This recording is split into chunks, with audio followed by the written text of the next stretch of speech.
Hello students, today we are going to discuss about the compound microscope. बेटा हमने last lecture में simple microscope के बारे में पढ़ा था. In this simple microscope only one lens is used. But जब हम लोग कंपाउंड माइक्रोस्कोप पढ़ने जाएंगे तब इसमें टू लेंसेज का इस्तेमाल होगा. ठीक है, चलो अब हम लोग इसको पूरा डिटेल में डिस्कस करते हैं. बेटा अगर मुझे ये ऑब्जेक्ट है, ये कोई ऑब्जेक्ट अगर डायरेक्ट आंखों से देखना है तो मैं सिंपली पहले ये पसंद करूंगा कि इसको मैं डी डिस्टेंस पर रखूं. डी डिस्टेंस बोले तो कौन सा distance? Minimum distance of distinct vision, यानी यहां पर ऐसे 25 सेंटीमीटर 25 सेंटीमीटर पे रखना पसंद करूंगा. अब ये मेरे आंखों के साथ ये हॉरिजॉन्टल लेवल ये है और जो ऊपर वाली लेवल है वो ये है, तो ये हमारे साथ ऐसा एंगल बनाएगा जो मैंने यहां पे रिप्रेजेंट किया हुआ है. तो ऑब्जेक्ट की हाइट क्या ली हमने? h. So object make an angle alpha with your eyes. ये अपनी आंखों के साथ अल्फा एंगल बना रहा है. ऑब्जेक्ट को हमने d डिस्टेंस पर रखा हुआ है, तो इस समय जो अल्फा बनेगा वो h डिवाइडेड बाय d बनेगा, जो यहां पे लिखा. यानी ऑब्जेक्ट को हमने विदाउट एनी डिवाइस उसको डायरेक्ट हमारे आंखों के से लिया हमने, डायरेक्ट हमारे आंखों के साथ वो अल्फा एंगल बना रहा है. यहां तक क्लियर है सबको? अब हम उसी ऑब्जेक्ट को माइक्रोस्कोप की मदद से देखेंगे. ये हो गया हमारा कंपाउंड माइक्रोस्कोप, क्योंकि इसमें दो लेंस का इस्तेमाल किया हुआ है. बेटा ये क्या है आपका ऑब्जेक्ट. जैसे ऑब्जेक्ट एरिया, ऑब्जेक्ट के पास वाले लेंस बोले तो ऑब्जेक्टिव लेंस, क्योंकि ये ऑब्जेक्ट के पास है इसलिए आप इसको ऑब्जेक्टिव लेंस कह देना. और ऑब्जेक्टिव लेंस के लिए ओ का इस्तेमाल करना. ठीक है, तो यहां से लेके यहां तक का जो रहेगा ये ऑब्जेक्ट डिस्टेंस रहेगा. सो ऑब्जेक्ट डिस्टेंस को यू नॉट से दिखाना. U for object distance, V for image distance. और किसका?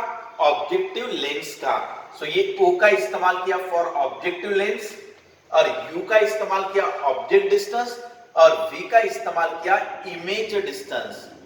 नाउ अब देखना बेटा, ये ऑब्जेक्ट को आप इसके फोकल लेंथ से थोड़ा सा बाहर रखोगे. इसके फोकल लेंथ से थोड़ा सा बाहर रखा तो रियल इमेज यहां पे बनेगी. जो हॉरिजॉन्टल लाइन रहेगी वो फोकस से पास होगी. हॉरिजॉन्टल लाइन बोले तो क्या? तो line which is parallel to the principal axis. ये वाला आपका बेटा प्रिंसिपल एक्सिस है और प्रिंसिपल एक्सिस को पैरेलल वाली लाइट रे ये होगी. तो ये वाली लाइट रे पैरेलल है तो ये बराबर फोकस से पास होते हुए यहां पे जाएगी ऐसे. और जो वाली लाइट रे ऑप्टिकल सेंटर से पास होती है वो हमेशा एज इट इज जाती है विदाउट एनी डेविएशन. तो आपने दो लाइट रे ले लिया. सो दोनों लाइट रे यहां पे कंबाइन हो रहे हैं, यहां पे क्रॉस हो रहे हैं. तो जहां पे क्रॉस होता है वहां पे क्या बनती है आपकी इमेज. तो ये हो गया ऑब्जेक्ट, तो ये हो गया इमेज. किसके लिए? ऑब्जेक्टिव लेंस के लिए. अब बेटा ये जो लाइट रेज है वो लाइट रेज आगे की तरफ ट्रैवल करते हुए यहां तक आएगी, ये ऐसे. अब ये किसके ऊपर टकराई? तो ये वाले लेंस के ऊपर टकराएगा. ये वाली लेंस कहां पर है? तो आपकी आंखों की तरफ है. तो जो हमारे आंखों की तरफ होती है यानी आई की तरफ, उसे आईपीस कहते हैं. तो ये आपकी आईपीस हुई क्योंकि ये आपकी आंखों की तरफ है और ये आपकी ऑब्जेक्टिव लेंस है क्योंकि ये ऑब्जेक्ट की तरफ है. तो बेटा ये जो आईपीस हुई तो ये आईपीस के लिए ये क्या रहेगा? ऑब्जेक्ट. और इसके वजह से जो इमेज बनेगी वो यहां पे कहीं तो भी बनेगी. अब देखना, इसके लिए ये ऑब्जेक्ट ये इमेज, तो पहले वाले की इमेज दूसरे वाले के लिए ऑब्जेक्ट का रोल प्ले करती है. अब ये लाइट रेज ऐसे आए यहां पर गए, ये जो लाइट रेज है वो सामने की तरफ डाइवर्ज होती यानी आगे की तरफ फैलते हुए जाती, तो ये सामने की तरफ मिलेगी ही नहीं. तो इनको आप पीछे की तरफ खींचो ये ऐसे, तो ये पीछे की तरफ जाके यहां कहीं तो भी मिलेगा. तो आपकी फाइनल इमेज ये वाली बनेगी. अब देखना बेटा, ये आईपीस के लिए ये हुआ आपका ऑब्जेक्ट, तो ये हुई आपकी इमेज. तो आपको फाइनल इमेज ये दिखाई देगी. और फाइनल इमेज आपकी आंखों के साथ बीटा एंगल बनाएगा, क्योंकि यहाँ पे आपका विजन है, आप यहां से देख रहे हो पूरा। सो जब आप यहां से देख रहे हो तो फाइनल इमेज आपके साथ बीटा एंगल बनाएगा। अब ध्यान देना अच्छे से, विदाउट माइक्रोस्कोप आपकी आंखों के साथ ऑब्जेक्ट ने जो एंगल बनाया वो अल्फा था। अब माइक्रोस्कोप का इस्तेमाल करने के बाद फाइनल इमेज जो आपकी आंखों के साथ एंगल बनाया वो क्या बना, बीटा। सो बीटा यानी क्या मिलेगा, H dash divided by U E. तो ये हो गया एच डैश, बोले तो यहां का हाइट ये वाली इमेज की, और ये हो गया object distance for the eyepiece, तो H dash divided by u e. एक चीज ध्यान दोगा, आईपीस के लिए ऑब्जेक्ट ये है तो ये उसका ऑब्जेक्ट डिस्टेंस हुआ, और आईपीस का इमेज यहां बना तो ये उसका इमेज डिस्टेंस हुआ। तो यहां पे ई लिखा हुआ है, ई का मतलब हो गया आईपीस के लिए, और ऑब्जेक्ट डिस्टेंस बोले तो यू, और इमेज डिस्टेंस बोले तो वी। तो बराबर ये वी हुआ, ये यू ही हुआ। यहां से tan बीटा यानी अपोजिट अपॉन एडजेसेंट, या तो beta equal to H dash divided by U E, ये आ गया। अब what is the magnification, angular magnification हमने डिस्कस किया था। अगर ये दूर है, अगर ये ऑब्जेक्ट छोटा है तो आपके साथ छोटा एंगल बनाएगा, लेकिन यही ऑब्जेक्ट को अगर आप नजदीक ला लो तो ये बड़ा दिखता है, तो ये बड़ा दिखेगा, मैग्निफाइड दिखेगा, क्योंकि आपका एंगल जो है वो बढ़ जाता है इसका। अगर ये दूर रहता है तो ये एंगल आपका छोटा बनेगा, और यही अगर नजदीक ला लोगे तो ये एंगल आपका बढ़ेगा।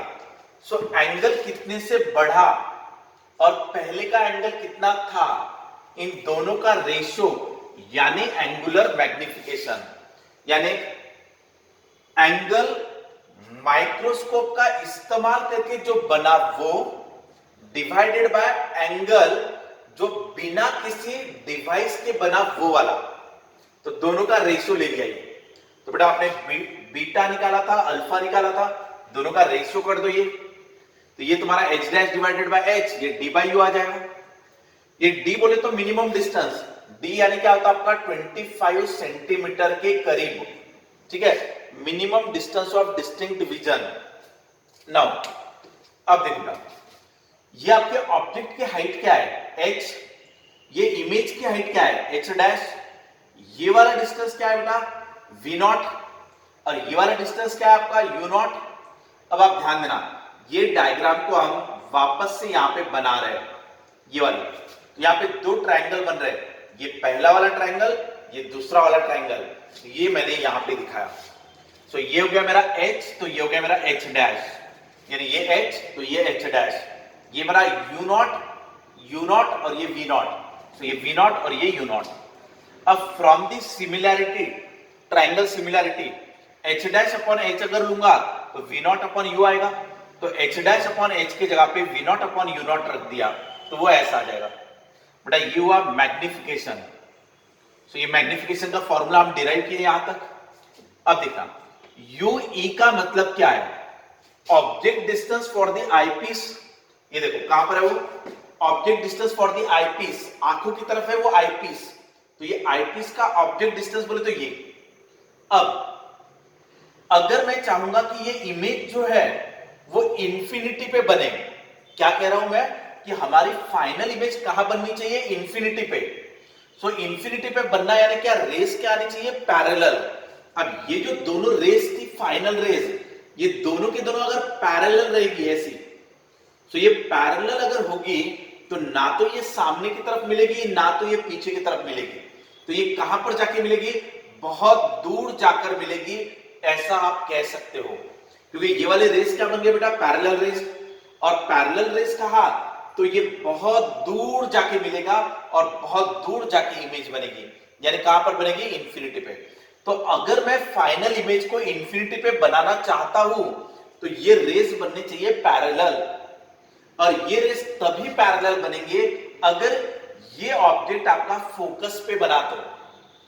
कॉन्वेक्स लेंस की एक प्रॉपर्टी होती है जैसे कॉन्वेक्स लेंस, तो पैरेलल रेज कभी भी फोकस पे आके मिलती है, या तो फोकस से जाने वाली रेस पैरेलल बनती है, ठीक है ना, या तो पैरेलल रेस फोकस पे मिलेगी या फोकस से आने वाली पैरेलल बनेगी। तो ये रेस पैरेलल तभी बनेगी अगर ये फोकस से जा रही होगी। तो उस समय ये क्या हो जाना चाहिए, फोकल लेंथ, यानी यूई के जगह पर फोकल लेंथ फॉर आईपीस आना चाहिए, यानी ऑब्जेक्ट डिस्टेंस जो है उसके जगह पे फोकल लेंथ रख दूंगा। ऑब्जेक्ट डिस्टेंस के जगह अगर मैंने फोकल लेंथ रख दिया तो इसका मतलब हुआ कि अभी आपका ऑब्जेक्ट फोकस पर है, तो उससे जाने वाली रेस क्या बन जाएगी, पैरेलल। तो इमेज कहां पर बनेगी, इंफिनिटी पे। तो ये आपको क्वेश्चन पूछा जाएगा। क्लियर, ये वाला पॉइंट हो गया यहां तक। नाउ अब अगर बेटा ऑब्जेक्टिव लेंस की फोकल लेंथ कम होती है, इसका डायमीटर भी कम होता है, और आईपीस का डायमीटर अपेर्चर भी बड़ा होता है और इसकी फोकल लेंथ भी बड़ी होती है for the microscope. So for the microscope objective lens की फोकल लेंथ ये छोटी रहेगी आईपीस के फोकल लेंथ से, focal length for the eyepiece. Clear था। और एक चीज याद रखना बेटा, ये वाला जो इमेज बनता है ये एक्चुअल कंडीशन में काफी दूर बनता है, यानी इसके नजदीक। ये ऑब्जेक्ट हुआ आपका और ये उसकी इमेज हुई, ये वाली इमेज कहां बनती है, काफी दूर बनती है। उस वजह से ये वाला जो डिस्टेंस होता है, इमेज डिस्टेंस, ये बढ़ के यहां तक आ जाता है। अब ये वाला डिस्टेंस तुम्हारा बढ़ गया, यानी nearly equal to the length of microscope. ये आपका लेंथ ऑफ माइक्रोस्कोप है, माइक्रोस्कोप की लेंथ है ये, ठीक है ना। सो ये तुम्हारा जो V नॉट था, ये वाला V नॉट यानी इमेज डिस्टेंस, ये इमेज अगर इधर बनेगी तो इमेज डिस्टेंस बढ़ेगा। So image distance nearly equal to L हो जाएगा। सो ये वाला इमेज डिस्टेंस को नियरली इक्वल टू L कर दिया। ये देखो ये वाला इमेज डिस्टेंस था तो इसकी जगह पे L रख दिया। क्लियर। और बेटा ये रेज अगर पैरेलल बन रहे हैं, या तो ये वाला जो पॉइंट है, ये वाला जो इमेज है वो हम फोकस पे रख रहे हैं, इसके फोकस पे, तो आईपीस की फोकल लेंथ पे ऑब्जेक्ट को हम लोग लाएंगे, तो यहां पे वो रिप्लेस कर देंगे। क्लियर है यहां पे। इसके बाद बेटा यू नॉट, ये वाला जो यू नॉट का मतलब क्या हुआ, ओ फॉर ऑब्जेक्टिव लेंस और यू ऑब्जेक्ट डिस्टेंस, यानी ये जो है वो ऑब्जेक्ट डिस्टेंस है ये, ठीक है, object distance for the objective lens. अगर मैं इसको nearly equal to focal length के करीब रखूं, nearly equal to focal length, इसके फोकल लेंथ पे अगर मैं ऑब्जेक्ट को रख रहा हूं तो ये यानी ये हो जाएगा। और एक बार ध्यान से सुनना, इस लेंस की फोकस पर ऑब्जेक्ट को मैं रखूंगा तो ऑब्जेक्ट डिस्टेंस जो है फॉर द ऑब्जेक्टिव लेंस वही आपका फोकल लेंथ हो जाएगा, यानी ये इक्वल टू ये हो जाएगा। तो इसके जगह पे मैंने ये रख दिया, ठीक है। और एक चीज याद रखना, ये हुआ जब इमेज इंफिनिटी पे बना रहे हैं। अगर मैं चाहूं कि इमेज मेरी सिर्फ डी डिस्टेंस पर बने, यानी ये वाला जो डिस्टेंस था इमेज डिस्टेंस वो डी बन जाए, यानी मैं मिनिमम डिस्टेंस पे ये बनाना चाह रहा हूं, तब मेरा मैग्निफिकेशन का फॉर्मूला ऐसा मॉडिफाई हो जाएगा। ये कहां से आएगा, तो जब आपका लेंस का equation 1/v minus 1/u equal to 1/f, ये आपका लेंस का इक्वेशन है। अब मुझे ये चीज ढूंढना है, ये वाला चीज d/fe, तो मैं यहां पे देखो इमेज डिस्टेंस क्या हो रहा है, d। सो आईपीस के लिए इमेज डिस्टेंस हुआ d, तो यहां पे इमेज डिस्टेंस रखूंगा मैं -d, ठीक है। ऑब्जेक्ट डिस्टेंस मुझे चाहिए ये वाला, ठीक है ना, फॉर द आईपीस, और बेटा फोकल लेंथ रहता है पॉजिटिव। अब इसको मैं सिंप्लीफाई करूंगा और d/ue की वैल्यू निकालूंगा, तो यहां से मुझे d/ue की वैल्यू, वो वैल्यू इतनी मिलेगी। इसको सॉल्व करने के बाद, क्योंकि हर एक टर्म को d से मल्टीप्लाई करो फिर उसको उस तरफ भेज दो, d/ue की वैल्यू मिलेगी वो इतनी मिलेगी। आप यहां पे पुटअप कर देना, ठीक है बेटा। ये सब डेरिवेशन आपको आना ही चाहिए, ऐसा कोई जरूरी नहीं है entrance exam point of view. इसके ऊपर के न्यूमेरिकल्स कैसे सॉल्व किए जा सकते हैं वो मैं आपको बता देता हूं।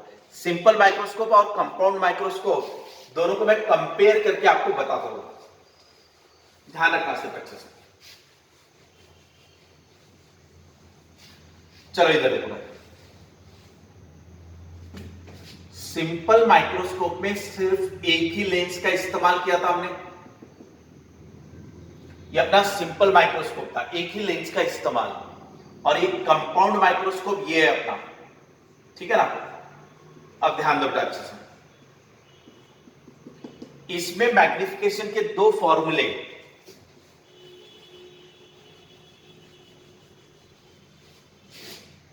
इसमें मैग्निफिकेशन के दो फॉर्मूले और इसमें भी मैग्निफिकेशन के दो फॉर्मूले आसानी से याद रहेंगे।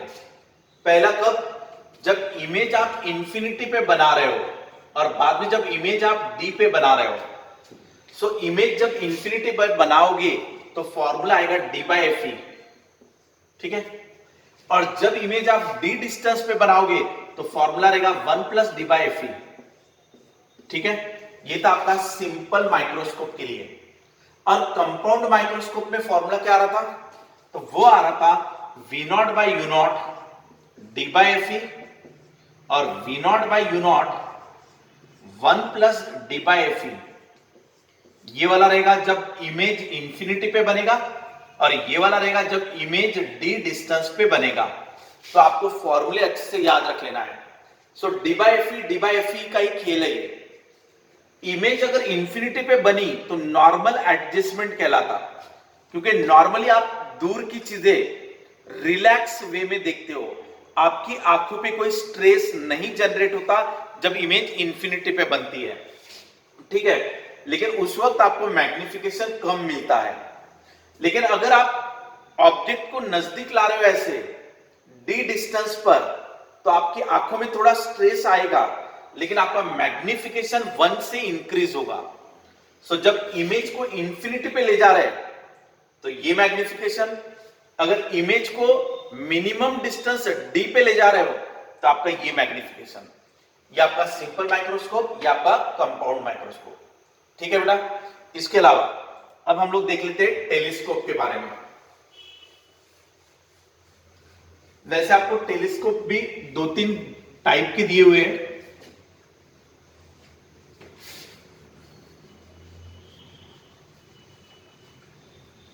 कंपाउंड माइक्रोस्कोप को और आसानी से हम लोग समझ सकते हैं। जैसे बेटा ये आपका ऑब्जेक्टिव लेंस, ये आपकी आईपीस, ये आपका प्रिंसिपल एक्सिस, ये ऐसे, ठीक है ना।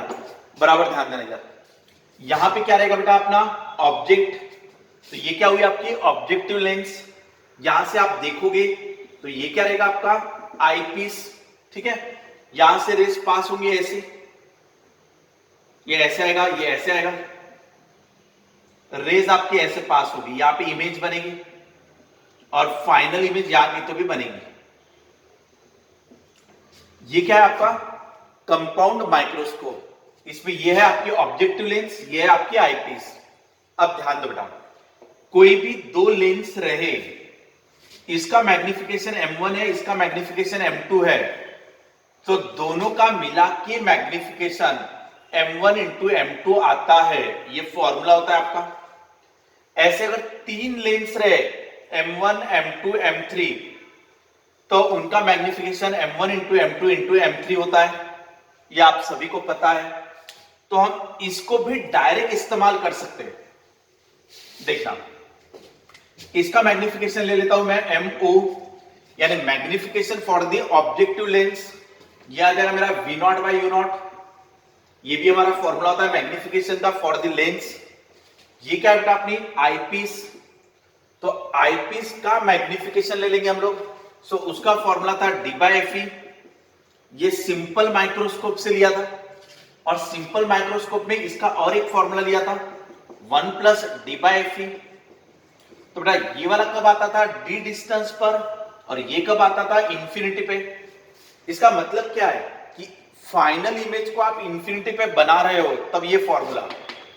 अगर फाइनल इमेज को तुम 25 सेंटीमीटर यानी मिनिमम डिस्टेंस डी पर बना रहे हो तब ये फॉर्मूला, ये ऐसे। तो ये फॉर्मूले हो गए फॉर द आईपीस, ये फॉर्मूला हो गया फॉर द ऑब्जेक्टिव लेंस। तो पूरे कंपाउंड माइक्रोस्कोप का ही मैग्निफिकेशन कैसा मिलेगा। सो मैग्निफिकेशन मिलेगा M1 इंटू M2 करके। क्लियर है बेटा। और ये M1 बोले तो क्या ऑब्जेक्टिव लेंस, ये क्या है बेटा आपका आईपीस, यानी दोनों की वैल्यूज पुटअप कर दो, ये वाली वैल्यू और ये वाली वैल्यू, ये वैल्यूज को पुटअप करो तो ये आ जाएगा V naught by you naught D plus D upon F ई, और दूसरा फॉर्मूला आएगा V naught by you naught 1 plus D by F E. ऐसे दो फॉर्मूले बनेंगे, ठीक है। ऊपर वाला formula for infinity when image is formed at infinity, और ये वाला formula when image is formed at the distance. यहां तक समझ में आया? तो ये भी आप मैग्निफिकेशन के डायरेक्ट फॉर्मूले ले सकते हो। ये इस तरीके से करोगे तो बहुत आसानी से आप लोग समझ पाओगे और फॉर्मूले आपके आसानी से याद रह जाएंगे। क्लियर? इसमें कोई डाउट?